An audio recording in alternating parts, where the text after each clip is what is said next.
The Storm That Changed Everything, based on The Wonderful Wizard of Oz by L. Frank Baum. Publication, date 1900. Dorothy Gale pressed her face against the small window of the farmhouse, watching the sky darken to an ominous shade of green-black. The wind howled across the Kansas prairie with a ferocity she had never witnessed before, bending the wheat stalks nearly horizontal and sending tumbleweeds careening past like desperate creatures fleeing an invisible predator. Her little black dog Toto whimpered at her feet, his ears flattened against his head as he sensed the approaching danger. "Aunt Em, Uncle Henry!" Dorothy called, but her voice was swallowed by the roar of the wind. She could see her guardians through the kitchen doorway, their faces etched with worry as they peered out at the approaching tornado. Uncle Henry was shouting something about the storm cellar, his weathered hands gesturing frantically, but the noise was too great for Dorothy to make out his words. The farmhouse began to shudder and creak as the cyclone drew closer. Dorothy snatched Toto into her arms and ran toward the kitchen, but before she could reach her aunt and uncle, a tremendous gust of wind struck the house with such force that the entire structure lifted from its foundation. Dorothy felt her stomach drop as the house rose higher and higher, spinning slowly in the eye of the tornado. Through the window, she watched in terrified fascination as the world below became a blur of brown earth and scattered debris.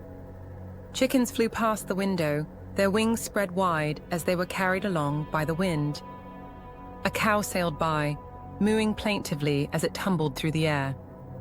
The sensation was both terrifying and strangely peaceful, as if she and Toto had been caught in some impossible dream. Hours seemed to pass, though Dorothy couldn't be sure of the time. The wind gradually subsided and the house began to descend. She felt it settle with a gentle thud that was surprisingly soft, considering their aerial journey.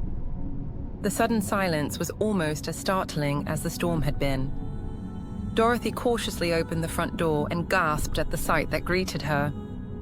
Gone were the gray prairies and endless wheat fields of Kansas. Instead, she found herself in a land of impossible beauty, where the grass was a vibrant emerald green and flowers bloomed in colors she had never seen before. Strange trees bore fruits that looked like jewels, and in the distance, she could see a city with gleaming spires that seemed to be built entirely of emeralds. But what truly amazed Dorothy was the sight of her house itself.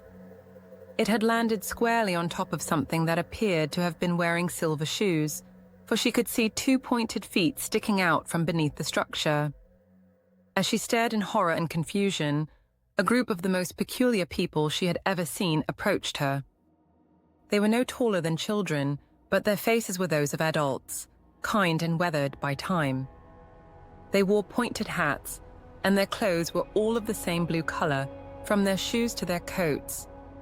One of them, an elderly woman with white hair, stepped forward and bowed deeply. "Welcome to Munchkinland, dear child," the woman said in a voice like tinkling bells. "You have done us a great service this day.